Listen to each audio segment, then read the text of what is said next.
শুরু করিতেছি মহান আল্লাহর নামে, যিনি পরম করুণাময়, অতি দয়ালু। বাংলাদেশ তথা প্রবাস থেকে যারা আমাকে দেখছেন এবং শুনছেন, সবাইকে জানাচ্ছি সিলেট বাস টার্মিনাল কদমতলী থেকে আপনাদেরকে অভিনন্দন ও শুভেচ্ছা।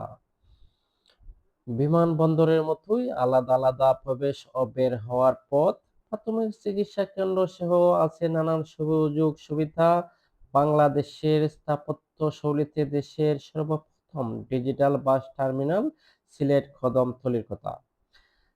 সিলেট কদমতলী এলাকায় ৮ একর জমির উপর প্রায় ৭০০ কোটি টাকা ব্যয়ে নির্মিত হয়েছে এই বাস টার্মিনাল।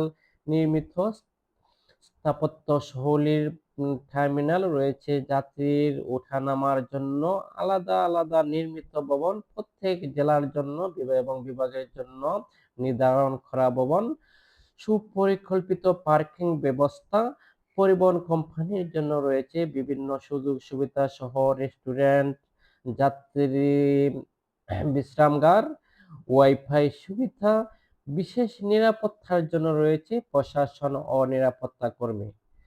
বাস টার্মিনালে এসব উন্নত সুযোগ সুবিধা পেয়ে অভিভূত যাত্রী এবং পরিবহন শ্রমিকরা এবং এর সাথে সংশ্লিষ্ট সবাই।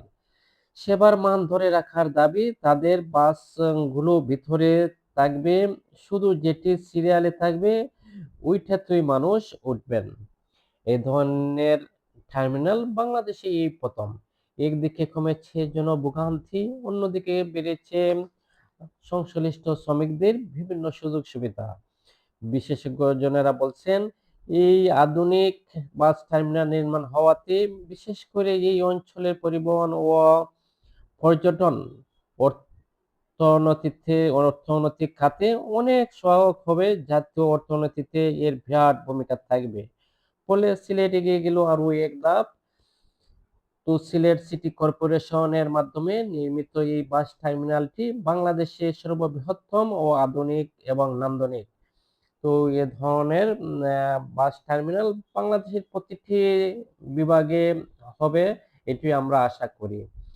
তো আমি কিন্তু শুধু আপনাদেরকে দেখাইতেছি হবিগঞ্জ জেলার জন্য যেটি নির্ধারিত। এখানে কিন্তু সব বাসগুলো হবিগঞ্জ জেলার।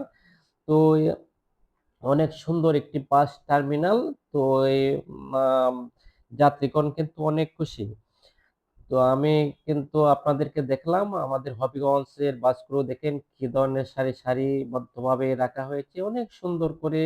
শুধু ওই বাসগুলো হবিগঞ্জ আসবে। তো আমি আপনাদের সাথে ছিলাম।